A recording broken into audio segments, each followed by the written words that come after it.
विधानसभा चुनाव, उनके कॉर्पोरेशन के चुनाव एक साथ हो जाते हैं और वहां पे 84% वोटिंग होती है, 87% वोटिंग होती है। दक्षिण अफ्रीका में नेशनल एंड रीजनल इलेक्शन एक साथ हो जाते हैं स्टेट्स के। ऐसे अन्य देशों में ऐसा ही होता है। और काले धन पे अगर मैं बात करूं, ब्लैक मनी, हो सकता है विपक्ष के लोगों को चंदे की चिंता हो, ज्यादा चुनाव होंगे तो ज्यादा चंदा लेना हम शुरू करेंगे। हम तो कहते हैं भाई चंदा देने वाले को भी मुक्ति मिलेगी, एक बार ही चंदा देना पड़ेगा, बार बार नहीं देना पड़ेगा। व्यापारी को बहुत लाभ होगा, एक ही बार चंदा देना पड़ेगा क्योंकि चुनाव तो एक बार हो जाएगा। ये जो बार बार चुनाव है इसमें चंदा बार बार देना पड़ता है, इलेक्शन फंड बार बार देना पड़ता है।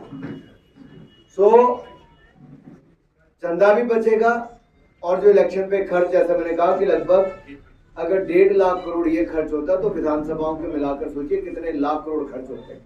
अगर वो सारा पैसा देश की स्वास्थ्य और शिक्षा, हेल्थ और एजुकेशन पे लगे तो लोगों को कितना लाभ मिल जाएगा। बच्चों को अच्छे पढ़ने लिखने की और सुविधाएं मिल जाएगी, काले धन पर रोक लग जाएगी, भ्रष्टाचार कम होगा और ये सारे लाभ हमें मिलने वाले हैं। 83% ऑनलाइन फीडबैक ली गई, 50% राजनीतिक दलों से परामर्श किया गया और उन सबने सहमति दिलाई। 100% सुप्रीम कोर्ट के पूर्व न्यायाधीशों से हमने मिले। ये सारी बातें मैंने आपको बता दी है, आम चुनाव से लेके सारे बातें, लॉजिस्टिक से लेके बाकी सब बता दी, आसान तरीके से बता दी। अगर आपके मन में कोई प्रश्न है तो मैं उसका उत्तर देने के लिए तैयार हूं।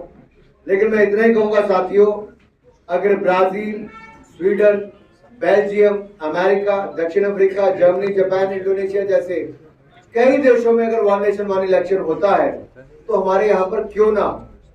हालांकि हाई लेवल कमेटी ने तो ये कहा था कि पार्लियामेंट और विधानसभा के चुनाव एक साथ हो जाएं और अगले 100 दिन के अंदर कॉर्पोरेशन के चुनाव भी हो जाए तो आप सबको शांति मिल जाएगी और खर्चा भी बच जाएगा। दुनिया में सबसे खूबसूरत इलाकों में से एक, जिसको कहा जाता है धरती पर स्वर्ग है तो कहीं है तो यहाँ है, तो आप सबके बीच में श्रीनगर में एक बार फिर पार्टी के कार्यालय में आया हूँ और वन नेशन वन इलेक्शन हमारे श्रीनगर को, हमारे कश्मीर को, हमारे जम्मू को, सबको फायदा।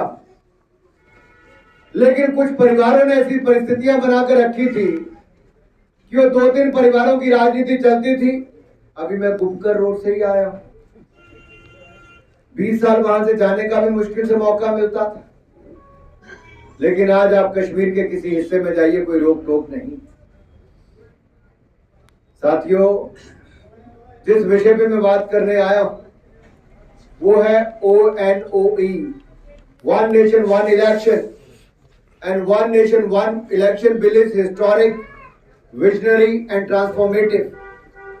ये बिल ऐतिहासिक भी है, बहुत बड़ी रिफॉर्म लाने वाला भी है और एक दूरदृष्टि वाला है।